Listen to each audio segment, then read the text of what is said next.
Eder. Mech. Pallister. Oggi 7 gennaio.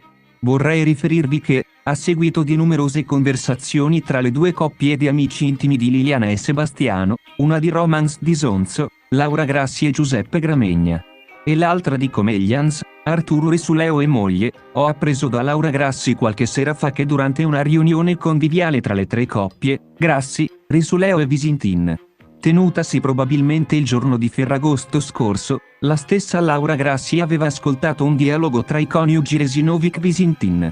Laura mi ha detto che aveva sentito dire dalla Liliana Resinovic la seguente frase: "Oh che vita, che storie che fai che io mi incontro con questa persona, non c'è niente di male e gli do solo una mano." La frase era circa così. Da questa frase si potrebbe evincere che il Visintin fosse a conoscenza di una frequentazione da parte della moglie. Laura non mi ha specificato come è nato il discorso tra i coniugi.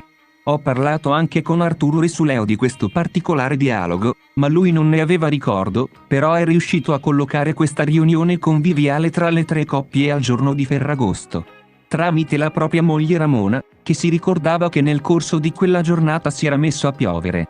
Sebastiano Visintin in tutte le dichiarazioni, sia pubbliche che private, fatte anche a me, ha sempre negato di essere a conoscenza della presenza nella vita della moglie di Claudio Sterpin. Aggiungo che ieri, venuto a conoscenza dalla stampa del ritrovamento di alcuni sacchi neri al parco dell'OPP, in occasione del ritrovamento del corpo di donna. Avendo incontrato il Visintin, l'ho accompagnato verso il suo portone e ho approfittato del fatto che avesse aperto il portone del suo stabile, per introdurmi con lui e gli ho chiesto di accompagnarmi nel sottoscala adiacente alla sua abitazione perché volevo vedere come erano fatte le loro cantine. Accesa la luce, ho notato che appoggiato su una sedia c'era un sacco di colore nero per immondizia di quelli grandi con sopra un secchio contenente materiale per pulizie. Ho fatto notare che c'era anche questo sacco, ma Sebastiano è rimasto imperturbabile, non ha avuto alcuna reazione, né ha fatto commenti. Dopo l'ho salutato e sono ritornato alla mia abitazione. Preciso che nel mio stabile ed in quello di Sebastiano delle pulizie si occupa la stessa ditta. Da 2 anni circa il rotolone dei sacchi neri per l'immondizia viene custodito nel sottoscala del Civico 2 e non più del numero 4 dove io abito, in quanto è capitato che, a seguito di lavori edili nel mio stabile, la ditta di pulizie, che svolge il suo lavoro ogni mercoledì mattina, si è premurata di spostare i sacchi per evitare che venissero impiegati dagli operai addetti ai lavori. Eventualmente ci fosse bisogno di parlare con i 2 addetti alle pulizie per verificare la consistenza del rotolo dei sacchi, si può contattare l'amministrazione stabili, che si trova a Trieste. Oggi pomeriggio, prima di venire qua, mi sono introdotto nello stabile del Civico 2 di via Verrocchio suonando il campanello di una famiglia che conosco, che mi ha aperto. Preciso che quello stabile non ha il citofono, ma solo i campanelli. Sono sceso nel sottoscala e ho verificato che c'è ancora l'unico sacco, facendo anche una foto. La mattina del giorno 5 gennaio parlando con Claudio Sterpin telefonicamente abbiamo commentato che il parco dell'ex OPP di San Giovanni, da come si evinceva dalle notizie dei mass media locali, non era ancora stato perlustrato per le ricerche di Liliana, come invece altri boschi della zona. Claudio mi chiama almeno una volta al giorno ultimamente, noi ci conosciamo da almeno 30 anni per la comune passione per la corsa. Son venuto a sapere da lui che aveva esternato a voi questa nostra impressione in merito alla mancanza del controllo del parco di San Giovanni. Un'ultima cosa che vorrei riferire mi è stata riportata proprio da Claudio Sterpin. Questa mattina telefonicamente Claudio mi ha detto che Liliana gli aveva riferito del contatto mensile che aveva con il proprietario del suo appartamento. Liliana era un po' infastidita da questo contatto mensile perché non riteneva la persona corretta per motivi del pagamento della locazione, che avveniva comunque tramite pagamento con conto corrente. Claudio mi ha esternato delle perplessità sul proprietario, tale Rocco, perché lo riteneva non molto corretto nei confronti di Liliana.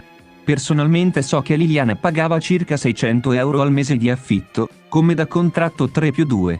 Però Liliana aveva accennato che il proprietario voleva ulteriori soldi in contanti, circa 100 euro, che riscuoteva durante un incontro mensile con Liliana. Quest'ultima si occupava di tutte le incombenze familiari. Sebastiano Visintin nei giorni scorsi ha invitato a casa me la mia compagna Gabriella, in quanto era in difficoltà a trovare documenti relativi all'appartamento. Il proprietario di casa lo chiamava telefonicamente per invitarlo ad un incontro e lui rinviava sempre.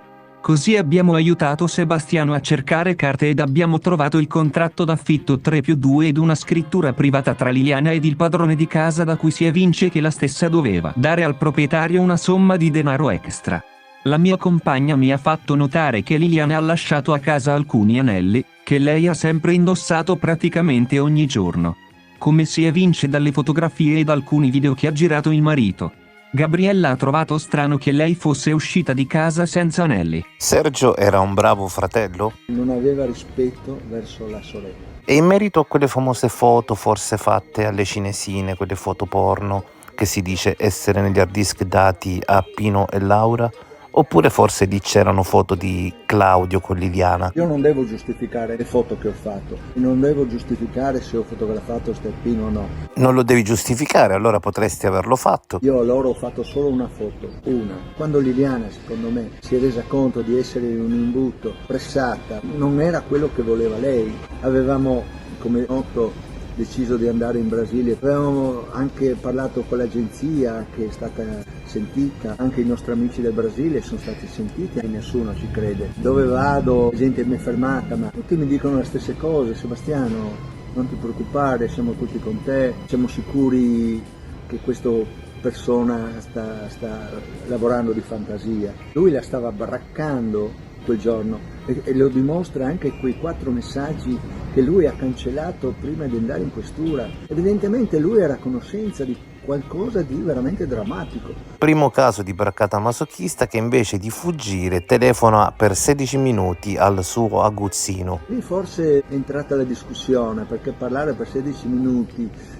lui ha tentato in tutte le maniere di magari convincerla, di dirgli qualcosa, però lei non si è fatta più trascinare da questo. E poi quella telefonata delle 8:22 secondo me è stata dirompente verso di lui, che probabilmente gli avrà detto qualcosa. Lei è uscita di casa veramente furibonda, disperata, tutto quello che vuoi, ma secondo me può essere che magari loro si sono incontrati, si siano visti.